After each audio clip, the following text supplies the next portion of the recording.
Welcome in, everybody, to another episode of The Pocket. I'm your host, Preston Lang, and alongside me is Parker Knoll. Welcome back in, everybody. Super excited to have you yet again. We got some fun stuff coming up for you today. Just a quick overview.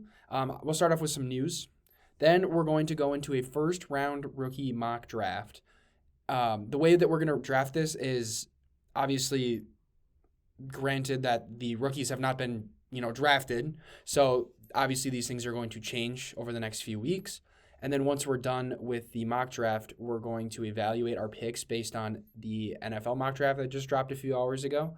And we're going to evaluate how our picks would change based off of those landing spots. So it'll be kind of fun. We're going to evaluate how we feel about these players as prospects and then how we feel about potential landing spots. It is a super flex league mock, so like Mendoza will go higher than probably normal. Tight end premium as well. Tight end premium, and we are taking into account a little bit of where we think people go. So it's not like we're going to take Skylar Bell at the 102 because we really like his film. Right. We are going to take it. We don't know exact landing spots. We don't know exact draft capital, but we'll take projected draft capital. We're taking projected a range, so it's not just going to be straight like that with just our takes and feelings. But that's how we're doing it. Yeah, so we'll hop into the news section. Yeah, this is crazy. We got some crazy stuff. If you guys have heard, Mike Vrabel and Gianni Rossini seem to be caught messing around a bit. And I asked Preston, why is this bad? They're two consenting adults. Well, he informed me they're both married. So that is kind of a problem. But we just saw that Gianni Rossini resigned from The Athletic after the picks came out, which is nuts. I think that just came out an hour ago. Is that what we saw? Yeah, it came out an hour ago. They were spotted at a 5-star hotel hugging and holding hands on a balcony. So I don't know. I mean, I guess they're two mature adults. They can make their own decisions. I mean, I don't know why this necessarily means she needs to resign, but I think it's that seems crazy. Pretty incriminating to resign. No, you know what I mean? Yeah, no, that's pretty yeesh. But yeah, I don't know if there was some stuff with Gianni. She apparently had all the insider information on the potential AJ Brown to the Patriots, so she had some inside scoop there. She was rolling through all the news that AJ Brown's getting traded. The Patriots are interested. AJ Brown to the Patriots. Apparently that was all her. And then it comes out she's hanging out with the head coach from the Patriots. Interesting. Got to do anything for the inside scoop these days. Right. And if you're Vrabel, you got to do anything to get AJ Brown on your team. Reunite. Good point. Yeah, this works for all parties. I don't know why she's resigning. Yeah. Anyway. The next bit of news is Dexter Lawrence, star D tackle for the New York Giants, requested trade. I know they've gotten a bunch of phone calls already, and they want something similar to what the Jets got for Quinnen Williams. In my opinion, Dexter Lawrence is probably the best defensive tackle in the league. I like him a lot. I would love to see him in a Packers uniform. I don't know how we're really going to make that happen, considering we don't have a ton of draft capital currently, but I would love to see him in a Packer uniform. But I honestly would just love to see him anywhere besides the Giants because I think he could really impact winning. Yeah, well, I mean, the Giants have been pretty good recently. It kind of feels like he's in a year where Dexter Lawrence could actually do something to help the team win, and now he's wanting to leave. They've been pretty bad. They have been. That's exactly my point. Yeah. This feels like the 1 year where they're starting to compete or could possibly compete, and now he wants to leave. He knows something we don't know. Avoid all Giants at all costs. Yeah, maybe he just Get doesn't out of there. call them. I don't know. I don't know what it is. Interesting. I don't know. Maybe he wants to keep losing. Anyway, last bit of news here is pretty big for fantasy. Granted, it is true. Travis Hunter has reportedly been moved to full-time corner, part-time receiver. I know there's been some speculation or some response by Travis Hunter saying this is not happening. Obviously, as fantasy football people, we don't want this to happen. I think it's insane that they spent round 2 draft capital after trading up for him. No, first round draft capital. I was 102. Yeah. Yes, I apologize. Yeah. The 102 draft capital after trading up for him to just make him a cornerback after he won the Blitnikoff and the Heisman. For those of you who don't know, the Blitnikoff is the best wide receiver in in college football that year. So he was the best wide receiver in college football last year. And I'm pretty sure he didn't win the Jim Thorpe, which is the best corner. There you go. So it's he won the Blitnikoff, but not the best corner. But everyone thought he was better as a corner. It was weird. I do understand the move of moving him to corner because they have a lot of receiver options. So I guess I get it. And their corners aren't the best because they got rid of Tyson Campbell. I know they brought in Greg Newsome, but I think he was not as good as not what they wanted. Right. But I don't know. It feels like you said. It feels weird to draft him at the second overall pick and then like the reason you're taking him there is because of his versatility and his dual threat, and then you're not going to use him that way. I don't know. I think I love Travis Hunter as a talent, and I think personally he could play both sides of the ball, and his conditioning's insane to me. I think he can do it, and even if he's, I do wonder what the snap percentage on offense would be. Like if it's like 20%, it's like gosh, but if it's like part-time receiver, but he's still like 70% of snaps, it's like I don't care. If he's at the wide receiver 2 and playing cornerback 1, I would be okay taking a shot on him. You know, if he's gonna, like you said, 20%, he's the wide receiver 3, the wide receiver 4, fades into nothing. Or if he only, even if he's like not even like that, where it's only a set plays. Where That he's on the too, field, you know? kind of like Justin Fields last year, Yeah. or Justin Fields 2 years ago. Where like It was or 2 years ago on like the honestly Steelers. like a Taysom Hill role where it's like he's got Yeah. plays for him and Don't he can want do that. stuff and he's like a Swiss Army knife. But I mean, they have BTJ, they have Jacoby Myers, they have Parker Washington. It's like I don't want him to get swamped in the depth chart where he's just like a gadget guy. Yeah, it's, you know, now the question is what to do with him if you have him on your dynasty team. Like, that's a tough decision. I really think if you can get a decent price for him, you know, I mean, if you can get any first for him, take it. But I wouldn't be just selling him for anything. Yeah, You know, I'm on the side at this that point he's you're probably holding a him. buy.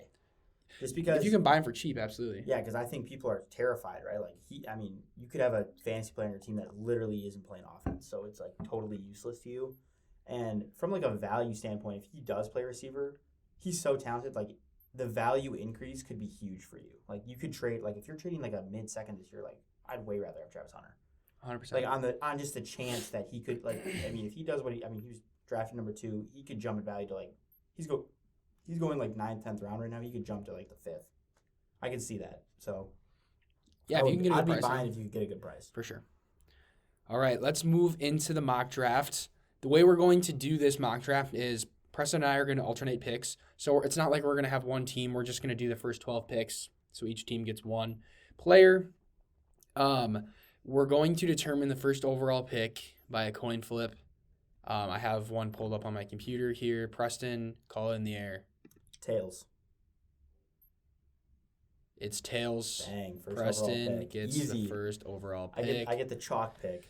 Oh. All right, guys. With the first overall pick, I'll be taking Jeremiah Love, obviously. If you pay attention to Dynasty Fantasy Football at all, this is the consensus 101. I mean, there's not much to say about him. I mean, he's the best player. People compare him. I don't think he is this, but people say he's like the best running back prospect since Bijan. I think him and Genti are very comparable. But I love him. He's going to go super. I mean, I don't think there's any way he falls outside the top 10. So this is just a home run pick. I mean, yeah, this feels. This is going to be the 101 in all of your rookie mock drafts or all of your rookie drafts, regardless if you're playing Superflex or one quarterback. I know some weird people think maybe Mendoza. It's not worth it. He's an unbelievable talent. You know, you can't go wrong with him. The hit rate on a running back with his draft capital is unbelievable, I think. yeah, no. It's a clear smash home run. It will be interesting to see what team he ends up on. Obviously, for me, he'll move up and down in terms of like overall fantasy. exactly Not like in a the startup, draft. like a startup draft. Yes. Might move a little bit, but he's going to be the one for me this year, no matter what. Especially in a weaker draft class, there's not really anybody close to him in my eyes. Yeah, for me, he's like around Genti value, and depending on landing spot, he'll be above or below. But right now, I'd value them close to the same. Honestly, either way, but when you're splitting hairs, the landing spot will matter. Right. All right, Parker, let's see it. All right. I know who I'm going to take, and I don't think this is normal consensus. Obviously, things can change, but with the second overall pick, I'm going to take from Arizona State, Jordyn Tyson, and I am typing in the wrong spot. Sorry. I am taking Jordyn Tyson, and this is not consensus because he is kind of seen to be slipping. He's a wild card. He's a wild card. There's been some reports of him slipping down draft boards. Falling out of that top 10, top 15 pick range, which isn't, ideal for draft capital. But in my eyes, I'm almost more worried about those top guys. And by top guys, I mean Carnell Tate and Mekhi Lemon getting drafted by the Browns or the Jets early. But that's not why I'm putting Tyson here. I do believe Tyson is the best talent. Watching film between Tyson, Tate, and Lemon, the way Tyson moved, like the way he ran routes. He moves different. He moves different. You can just kind of tell. And for me, that was the biggest thing.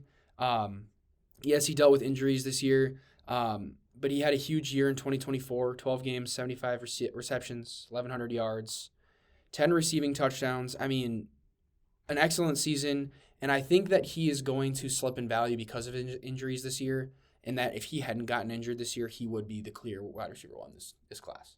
Yeah, I agree with you. Me and Parker both have Jordyn Tyson as our wide receiver one. The problem is we don't know the draft capital yet. I mean, if he's going in the 20s versus Tate and Lemon going top 10, that would probably sway our opinion a little bit. But, I mean, if he's going top 10 as well, I mean, we're going to be taking Tyson here at the 102. But we're actually both consensus on that, even though that is not consensus. We both like Tyson a lot. I loved watching his film. He just, like we said before, moves different, and he's super productive, had like a 33% target share in college. I mean, just a dominant wide receiver one. I mean, when you're talking about wide receiver ones for fantasy, Tyson just jumps off the page in this class. That being said, moving to the 103, I think I have a tough decision between Carnell Tate and Mekhi Lemon. I think that's where I'm at. I personally like them both a lot as prospects. I think they're both good. I think they're both worthy of being a top 10 pick in this draft. I think I'm going to go Carnell Tate. Ohio State has a good track record, but that doesn't – Carnell Tate's his own individual player, but just the school has that prestige of wide receiver U. But 6'3", 195, 21 years old. I think he has the best hands in the class. I love his hands. I know his production would be like the lowest of like all time if he goes top 10 of like a top 10 wide receiver. I think that just comes with playing with arguably like – I think Jeremiah Smith is pushing for the best college wide receiver prospect of all time. Like, if he has a great junior season, I think people could say that. I think playing with a talent like Jeremiah Smith, like, he just isn't the first option, even though Carnell Tate is great. His hands, if you watch his film, he has, like, almost no body catches. He's always catching with his hands. Great deep threat, crisp route runner, can block. I think NFL teams are going to like that he's, like, a wide receiver that's like a Swiss Army knife and can just do it all. So I think that's why I think he's going to be the first wide receiver taken in this draft. I'm taking him because I think he's going to get the highest draft capital, and I like his hands, and I like his footwork and body of work a lot. Yeah, and I would agree with Preston here. I think I would be taking Carnell Tate. I think, like, again, the production's kind of worrying, but if you look at his receptions per catch, he had 17.2. I mean, that's more than your Jordyn Tyson. That's more than your Mekhi Lemon. He was, 6th or 7th in the class. I mean, he looks amazing, right? Yeah. He's 5-star out of high school, coming out of IMG. Right. Super efficient. He looks like a great talent. So the production worries me less with him than it may always worry me about a player. And again, Ohio State's a safe bet. And if there's ever a reason, like Preston said again, to be worried about production for a guy like Carnell Tate, it's playing behind somebody like Jeremiah Smith. Yeah.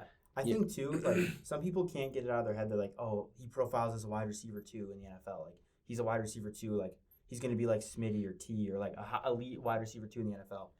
And I just think it's hard to not view him as that because that's what he was in college. But that doesn't necessarily mean that's what he's going to be in the NFL because he's his own player. And he's like, if I don't know, if like the Giants take him at 5, for example, like, okay, yeah, he's going to be an elite wide receiver too behind Neighbors.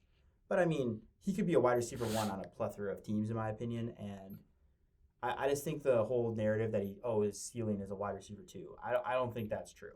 Right.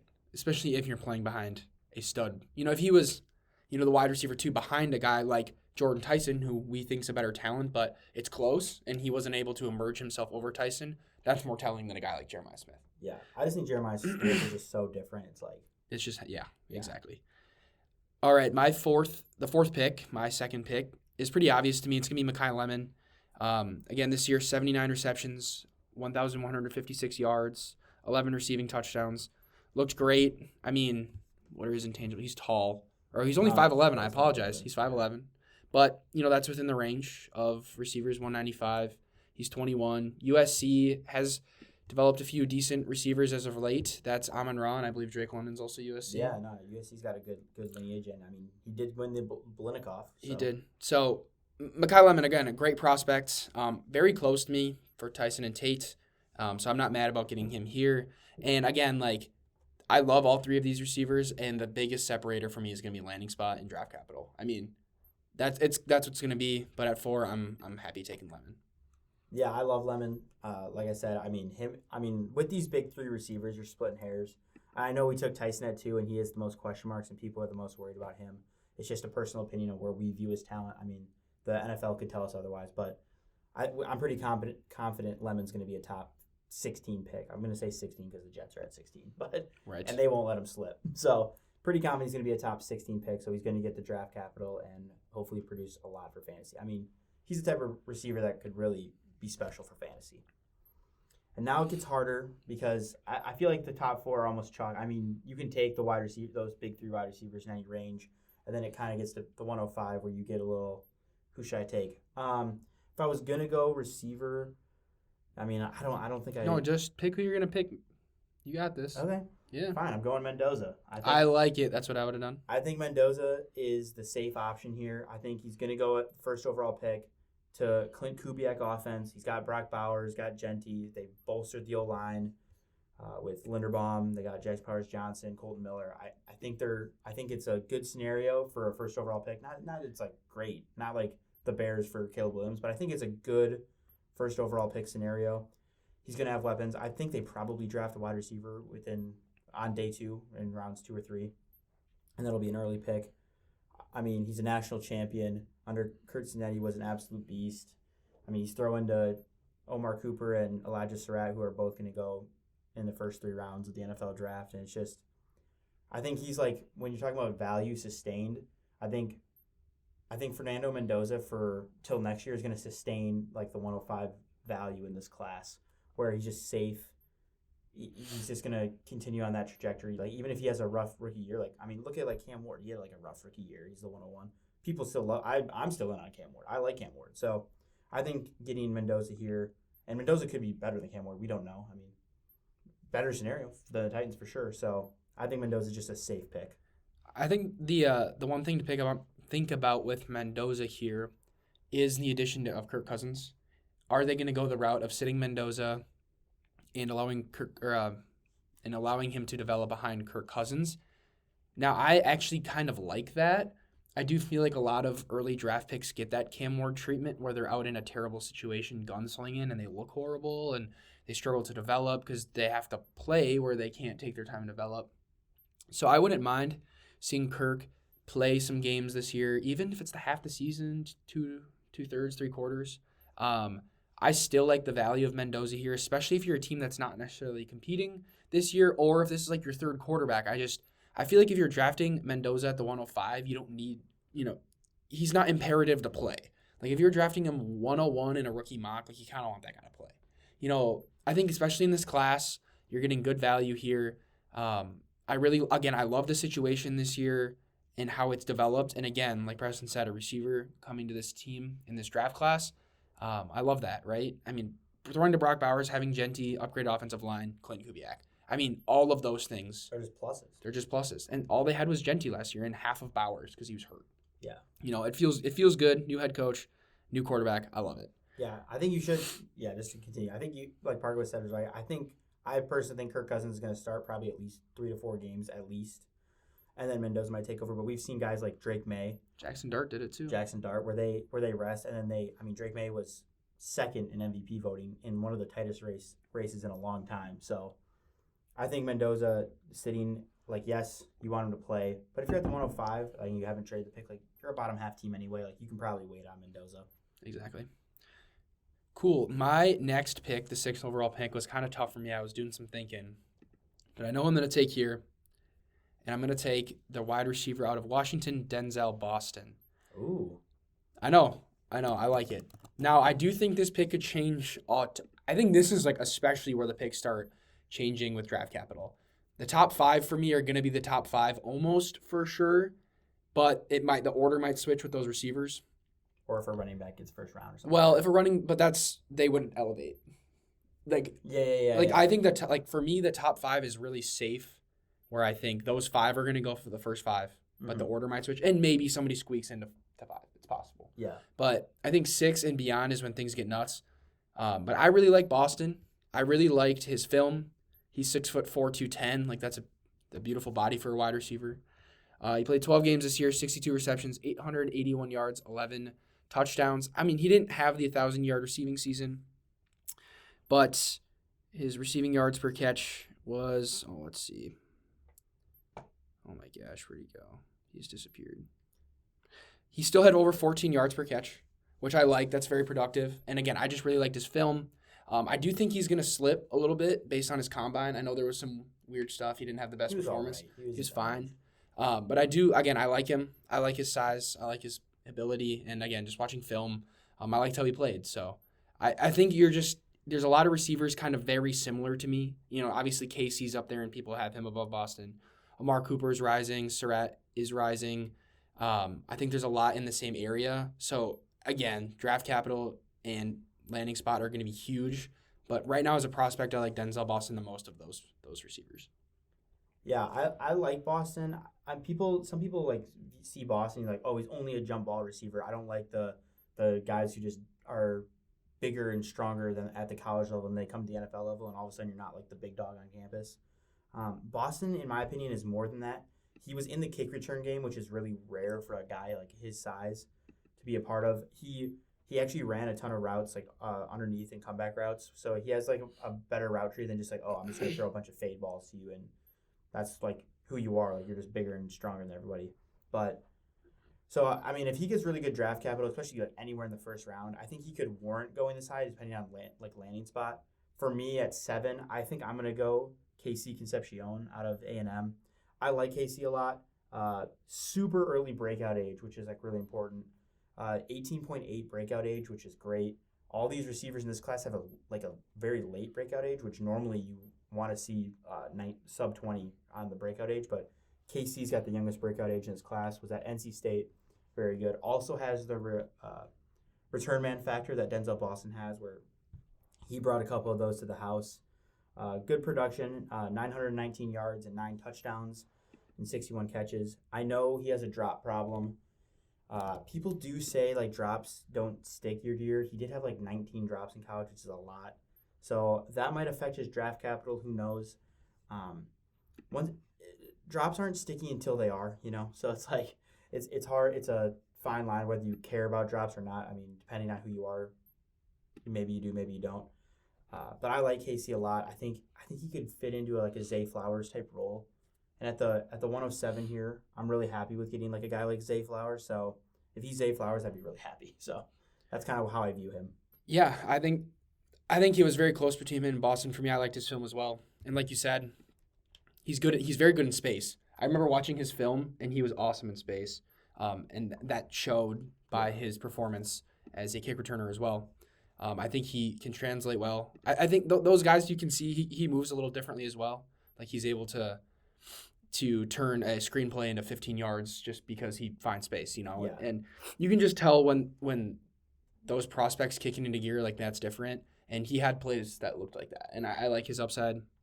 And especially I do think he's going to get that first round draft capital. I like the shot there. Yeah, he's a guy who you get the ball in his hands, he does a lot, but he also, like Boston, sometimes gets labeled as only the slot guy, and he can get downfield. He can work the intermediate. He can work the deep ball. So don't just I don't like when people put people just into boxes when they can do more than that. Like right. Yes, they specialize in that, but he can do more than just be a slot receiver and catch dink and dunk screen passes. Exactly.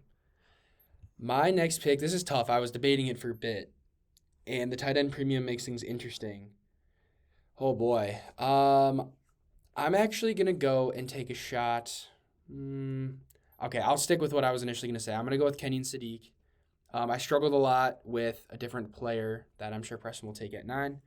But, I mean, he's a freak athlete. And I know his production wasn't there. And that's the one thing that kind of worries me.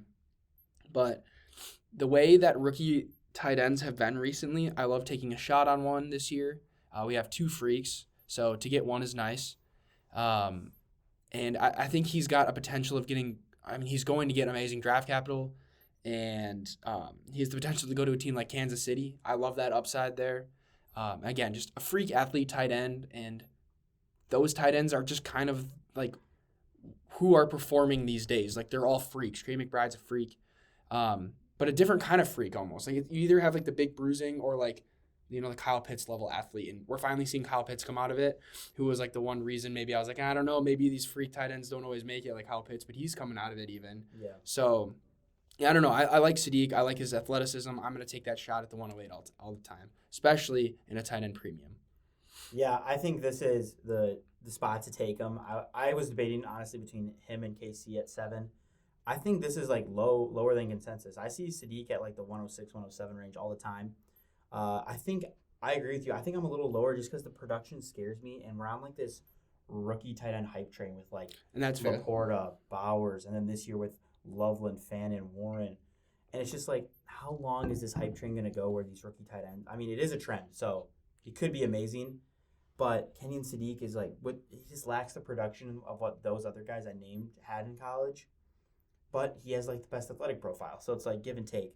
So I think if he goes to the right spot, I'll be very in. If he doesn't, like I don't want him to get bogged down as just like another athletic guy who's stuck on a bad franchise who can't do anything with him. Right.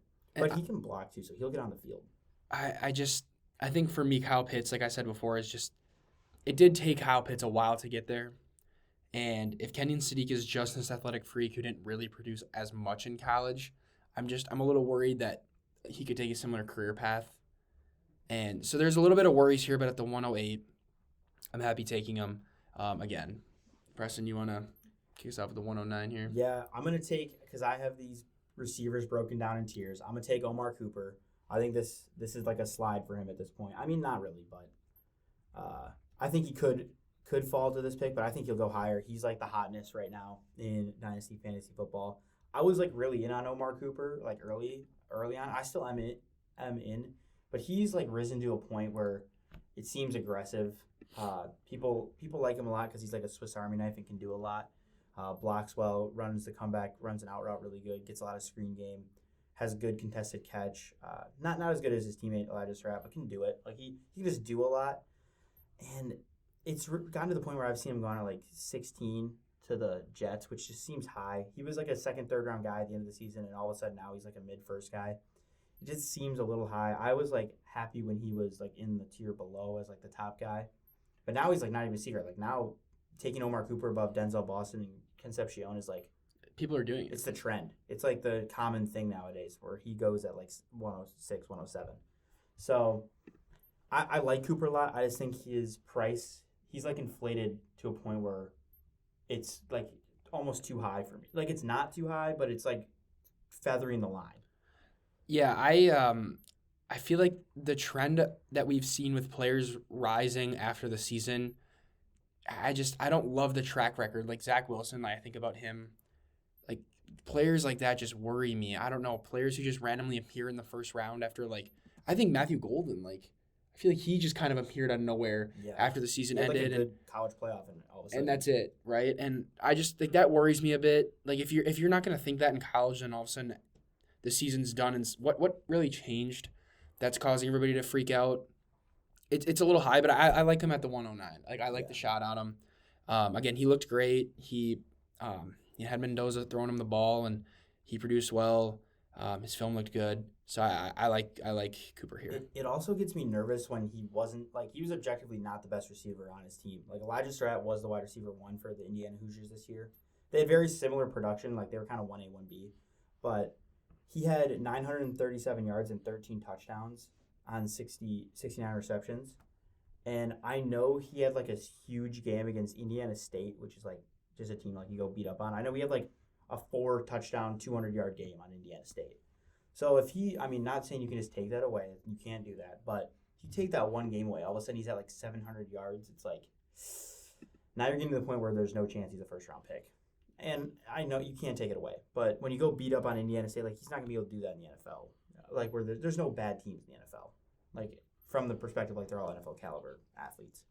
So I'm a little, he's a nervous player. Like I like him a lot, but I'm nervous that he's going too high. I know I've said that, but. He's just. I like exactly how you said. That's just enough for me to put a guy like Boston and Casey above him. Yeah, is where I'm at. I think people like don't like a guy like Boston and just are like, oh, I like Cooper. I'm gonna throw Cooper above him. Well, it's a new name. It's fresh. Like yeah, I feel like it's like the new hotness versus like okay, this guy's been mocked higher. He has better production. It's like right. It's interesting. All right, with the 10th pick, I am gonna go with a running back, and I'm gonna go with Jadarian Price. Nice. He was my second favorite running back in the class, teammate of Jeremiah Love, so go Notre Dame. I really liked his film.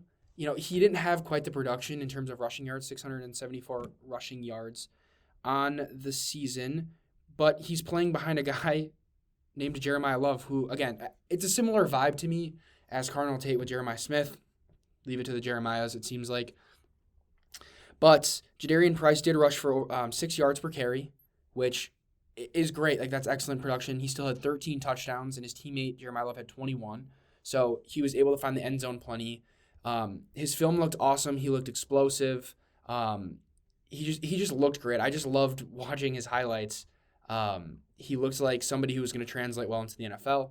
I think my biggest worry with him is the receiving work. You know, he only had 87 receiving yards, but again, when you have a guy like Jeremiah Love dominating most of the snaps or enough of the snaps, that's going to happen. So I like the talent better than the rest of the running backs in the class.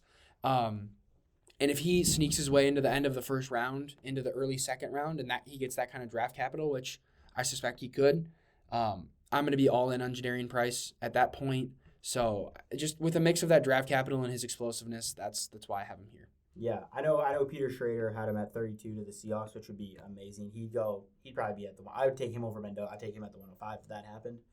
He's a player where it's like you just don't know the draft capital, so this is where the players get that huge range of outcomes. But I like Price. I think he probably goes second round. Probably. I think, honestly, at worst, like the Seahawks take him at like 64. Not at worst, sorry, but I think that's like probable. So I like the shot. I think you could have argued him. I thought about taking him above Omar Cooper and above KC. I thought about taking him before Sadiq. That was my debate. Like, it's all about landing spot, and I think this is like where he deserves to fall. I'm between three guys here at the 111, and it just matters so much on draft capital and team. Honestly, your own fantasy team need, because I'm all different positions. If Ty Simpson goes round 1, I think Ty Simpson at the 111 is a fine pick. If Eli Stowers goes round 1 or second round, I think this is a fine pick. And then I also personally like Jonah Coleman a lot. I like his analytics, and I like his film. Parker, I know, isn't super big on Jonah Coleman. Not as much. So I don't think Jonah Coleman would go in the first round, so I almost want to talk about him. So I think I'm going to take Jonah Coleman here at the 111. Running back out of Washington, teammates with Denzel Boston. He had 758 rushing yards and then 354 receiving yards, so very good receiving profile, and then 17 total touchdowns. I like that a lot. I loved his film. Honestly, this is a little bit of like I like your film. Tell me and I like you. If the NFL says they like you as well, this is just gonna like reaffirm like what I believe in Jonah Coleman. With that receiving production, I think he could be an elite fantasy. No. I think he could be a great fantasy asset in the fact where he's getting receiving work as a running back, and then he can be effective on the ground. I think he kind of runs like he has something to prove. Like he's a little bowling ball at 5'9", 220. Like he's ready to. He's like willing to hit you in the mouth and take on. He doesn't have super good top speed, but I feel like on film I saw his burst and his acceleration where he gets to his top speed. So I don't know if he's a home run hitter, but I think he can be a guy who can break off a 20 or 30-yard run. So I like him here. If he gets second-round capital, I mean, he could go higher than this. If he gets third-round capital, I think this is the perfect spot for him. Yeah, and Jonah Coleman wasn't my favorite in terms of film, but I do agree with that 5'9" center. He runs low, and I think it could translate well into the NFL, and I think for me it's based on draft capital. If Jonah Coleman gets better draft capital than Jadarian Price, and by enough, I'm okay taking Coleman over Jadarian Price. Mm-hmm. So I like this pick here. I like the shot on him at 11. These running backs get messy. Oh my gosh, do they ever get messy? My last pick is tough here. And I will tell you who I'm debating between, because why not? It's the last pick. I'll take my sweet time. My first thought is Elijah Surratt. I really did like him, 6'2", 210. Looked great in Indiana. 65 receptions, 830 yards, and 15 touchdowns. Yeah. Which is 15 receiving touchdowns. Touchdowns are king in fantasy. Preston's go-to. Make a T-shirt about it. That is Put Preston's face on it. But maybe we should do that. Touchdowns are king. We'll do it. And we'll put Derrick Henry on there with you, because like the king and then you. Right, my saying. Well, not my saying, but I say it a lot. And Derrick Henry. We'll coin it. You're saying. Yeah, we'll coin it somehow. We'll figure it out. Well, whatever.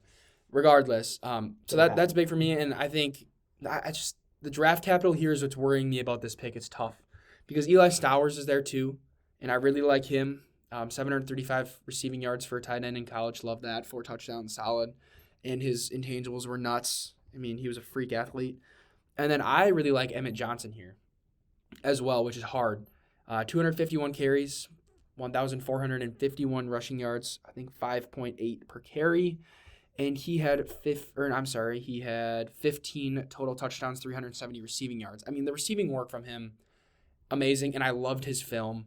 He might be like my favorite player here. I just feel like he's going to get the worst draft capital of the 3. And that's what's kind of freaking me out. But you know what? We're kind of throwing draft capital out. I'm going to take Emmett Johnson. He's my favorite player left. I do really think that once the draft capital settles and the draft settles that I won't be picking him here. I don't know if he gets that second round draft capital. But if he does. Like I currently have him ranked above Jonah Coleman. That's my opinion of him. And I believe Jonah Coleman's going to get better draft capital, and they'll flip for me. But I like Emmett Johnson better as a prospect. And the fact that he rushed for 1,400 and still had 370 receiving yards, like that, for me, that production's awesome. He was Nebraska. Exactly. Yeah. Yeah. All right. That is the top 12 picks. A quick recap. We had Jeremiah Love go 1, Jordyn Tyson 2, Carnell Tate 3, Mekhi Lemon 4, Mendoza at 5, Boston and KC at 6 and 7. See what I did there? Oh, gosh. Kenyon Seek at 8. Cooper at 9. Jadarian Price 10. Jonah Coleman 11. And Emmett Johnson 12. To recap a little bit of... so we're going to go into the NFL mock draft now and maybe talk about a few players that would move for us. Again, I think the biggest one that Preston already talked about, we saw Jadarian Price go at 32 to the clarify, Seahawks. the NFL.com just dropped a mock draft 5 hours ago. Just something to talk about where they had some crazy landing spots, so we're just going to talk about what it would change in our opinion and how we would do that. And just some honorable mentions for me. Like Parker said, Elijah Surratt he's in contention at that 112 spot. Eli Stowers and Ty Simpson, I think those guys are all right solid picks at that spot. But yeah, continue, Parker. Thank you for the extra explanation, sir. I just jumped into it there. I like the enthusiasm. I'm there.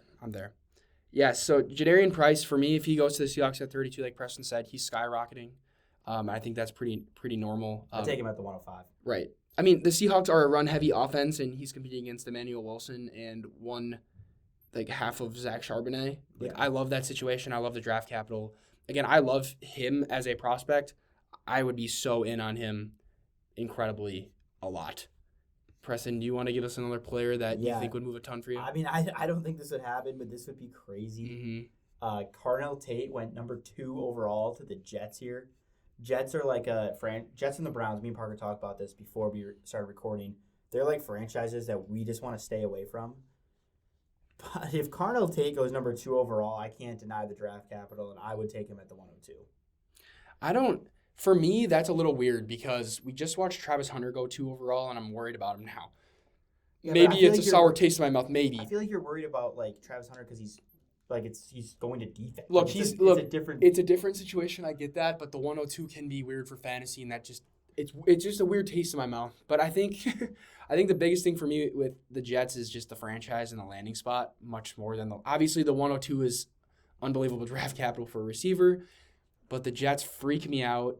Geno Smith couldn't even uphold Jacoby Myers last year, and now he has to throw to Garrett Wilson and Tate, which obviously he doesn't. That's great for him. Mm-hmm. I'm just a little worried that he's not able to uphold a guy like Carnell Tate. Now, a long-term investment, right? You're the 102. You're probably not a great team. Well, you have a future, right? And you can win on Carnell Tate. But we've been waiting on Garrett Wilson for so long, and he's a great talent. But he's held his value in fantasy. He is a yeah. But has he done a lot for you though? I mean, he has a couple seasons where he's like a top 12. Now, if you draft Carnell Tate and he becomes Garrett Wilson, you're happy with that. So I guess I get that. Yeah. I mean, I'd be happy with if Carnell Tate. That's very true. So, but I mean, if he goes 102, it's hard to deny that draft capital. Yeah, I just think draft capital's king. It's the best indicator for success, obviously, because the better players are getting taken earlier. Right. I mean, fit matters, but if you're going this high, it would just speak so many volumes to me. Especially if Jordyn Tyson falls out of the top 20. That draft capital difference there. Oh yeah, is huge. Crazy right there. One that I wanted to talk about that I thought was crazy is the combo of Denzel Boston at 11 to the Dolphins, Yeah. and then Jordyn Tyson going to the Bucs at 15. I will talk about the Dolphins. Preston can talk about the Bucs a bit, but just the fact that Boston went above Jordyn Tyson is crazy to me. That would be enough for me to take Boston. I just don't know if I could take Boston above Jordyn Tyson. Because of your priors. Right. I just think that Tyson just projects as a better receiver to me. But I love the landing spot of the Dolphins, and I think Denzel Boston looks great. I'd be taking him almost certainly over Mendoza at that point. Yeah, I agree. If Boston goes 11, He's to the Dolphins, 105 for sure for rookie drafts. In this mock, I mean, this makes the draft class so much better because Boston goes really high and Price goes really high, and another guy to talk about, Kenyon Sadiq goes 9 to the Chiefs. Oh yeah, I love that landing spot. I mean, he gets a mentor of Kelsey and then gets a time to develop. Where I feel like he is a developmental prospect because of the production with that athletic trait, and then you're tied to Mahomes for 5 years probably with the 5th-year option. So, I mean, Sadiq at that point also becomes in contention for the 105 for me. So it's like now the class would be so much deeper if this happened. right. So this would be great for fantasy football if this happened. But yeah, going into the Jordyn Tyson at 15 to Tampa, this is good draft capital. I'd still be drafting him very high. I'd be taking him over Denzel Boston. I mean, I like him a lot. This would hurt Emeka a lot because I think Emeka would just profile as wide receiver too, where I view Jordyn Tyson as like the Justin Jefferson, where he like falls and could be great. Not saying he's Justin Jefferson, but he could be great and that alpha wide receiver. He just profiles as a wide receiver 1 to me. So I think this would really hurt Emeka a lot. And Jordyn Tyson, I don't know how much it would affect him. I mean, he could just be like Mike Evans for them. So I don't know. Not saying he's the same type of player, but I think there's room in that offense for Tyson. No, I agree. I just think like right now Emeka, how he finished so sour at the end of the season. Oh, I'd be worried about Emeka for like sure. The upside for Emeka is like, he's the wide receiver 1 in Tampa. Correct. You know, so like if they brought in Tyson, I feel like it would hurt Emeka more than Tyson. I would agree with you on that for sure. Yeah. Another one that I wanted to talk about was Mekhi Lemon at pick 7 to the Washington Commanders. Yeah, that's good. The Washington Commanders is an awesome landing spot for both running back and receiver. And I love the fit. I love right. You have Terry McLaurin. He's aging, right? He's 30. And then you have Jaden Daniels, who is still kind of emerging. I mean, obviously, in an amazing rookie year, had some injuries last year. You give a year or two, Terry McLaurin's fading out of that offense, and you see Mekhi Lemon develop with Jaden Daniels. I mean, that's going to be an elite stack in 3 years or 2 years. Mm-hmm. You know, like I expect Terry to be good this year, but I don't know. I don't expect him to be good for long. So I think this just and like the offense, Cliff Kingsbury offense. Cliff's gone actually. Oh, am I an idiot? Yeah, I'm thinking of Dan Quinn. I mix those names up. Sorry, Dan Quinn. Well, Cliff Kingsbury was there. He was the guy that ran it. And he that was left. Dan Quinn's like a defensive guy, but Dan Quinn's still the head coach there. Right, but the Dan Quinn is still the coach. Is my point. And Jane Daniels looked awesome with Dan Quinn as head coach. Yeah. I mix up Dan Quinn and Cliff Kingsbury. Really, they're like it's so funny because Dan Quinn's like old and Cliff Kingsbury's like not their looks or anything, just the names for some reason because they're both associated with the Commanders. Yeah, for me, no worries. Sorry about that, but I love the landing spot for Mekhi Lemon. And I mean, in this mock draft, if we're seeing Colonel Takeo at 2 and Mekhi Lemon go to the Commanders at 7, and then Tyson down to 15, like my rankings may switch a bit. It's tough. Yeah, I mean, I know you said you're not very fond of the Jets, so would Lemon be your 1 then at 7 to a great landing spot? Dude, I would have to think on that. I think with the 102 draft capital, I would put Tate there hesitantly and not want the 102. And I would want somebody else to take him for me. I don't want to make that decision. You want someone else to make the decision? I think that's the correct decision. I don't like making that decision. Yeah. I don't want to do it. But 7's so high, too. Like, it could be like a neighbor's Marv scenario. Where Marv's the... For sure, and it definitely is. I do like Lemon's landing spot better. That would be a coin flip for me. But then it's like Tyson. It's tough. I don't know if you can go. The thing is, with these 3 landing spots in draft capital, I don't think you can go wrong. At that point, would you want the 104? If this happens, yes. Yeah, that'd be that. Yeah, just like let people make the decision. Just you make the decision for me. I'm happy no matter what. Yeah, I see what you're saying. Also in this NFL.com mock, Ty Simpson goes 21 to the Steelers. I mean, I think this is like 11. There's like because there's 6 first-round wide receivers in this mock, 2 first-round running backs, and 2 first-round quarterbacks. That's 11 guys that I like. This would make the 2026 draft class that everyone fears so much. This would be the people who sold their picks like their worst nightmare, in the fact that there's probably 11 people that you can take in just the first round. So that would be crazy. I mean, he'd probably, if Aaron Rodgers does come back, he'd sit for a year. I love Aaron Rodgers coming back for Ty Simpson. I think him being able to sit behind Rodgers for a year and develop, awesome. We saw what happened with Love, and Love's been good. So. Yeah, that'd be cool. And then KC Concepcion and Omar Cooper go 23 and 24 to the Eagles and the Browns. KC to the Browns and Omar to the Eagles. This would probably make me take Omar Cooper above KC. Better draft capital, and I like the team more. Even with A.J. Brown and Devontae Smith, I think this would be like kind of the end for A.J. Brown, like a sign. Like, even if he doesn't get traded this year, I think the long-term investment on Omar Cooper would be pay dividends. I mean, even Devontae Smith's not that young. You got to remember, he's like 27. So I think Omar Cooper I'd be taking just because I just don't want to be attached to the Browns here. Yeah, and I don't want to be attached to the Browns either, but KC is then the wide receiver 1. So there's that argument too, right? Right. No, that's what I'm saying. It's very difficult. A lot of good if you're telling pros me and cons. if you're telling me that AJ Brown's going to leave with Omar Cooper going to the Eagles, I'm taking Omar. Right, but if he's there, yeah. And when these rookie dynasty drafts happen for you guys, AJ Brown might still be there, and then he might have the potential to leave yet. Right. So, I mean, you're going to be betting on that a bit. So. And they just brought in Dontavian Wicks and Marquise Brown. It's like Omar Cooper might be like, I mean, he has first round draft capital here, so it'd be chilling, but he might have to like kind of like work his way up the depth chart. Right. I mean, he's going to be 3 at best this season with AJ Brown and Smith. I mean, he's just not elevating. Yeah. I honestly think that if this plays out and AJ Brown stays in Philly, I'm picking Concepcion over Omar Cooper. Really? Wow. And you're the Dodge Browns at all Browns. Look, I'm a Dodge Browns at all costs, but also wide receiver 3s don't do anything. I guess his future, like I like Omar Cooper's future better, I suppose. So, whatever. In that scenario, I'm not saying. Right. KC could be the GOAT or something. Like, you never know. He could be the best wide receiver of all time. He could. There's potential. Yeah, that is possible. It could happen. Yeah. Well, thank you guys for listening to this mock draft and us just talking some ball. The NFL draft is next Thursday, so right around the corner. We'll be keeping up with the Dynasty content and all these rookies, and we'll be evaluating their landing spots post-draft, and we're just really excited for the NFL draft. And even though the Packers don't have a first-round pick, fantasy keeps me interested in the draft. So, and I just love football, so I'm really excited. You guys should all be watching the NFL draft if you can. It's really fun. I like it a lot. Yeah, well, like we said, thanks for watching, guys, and stay tuned. Appreciate it.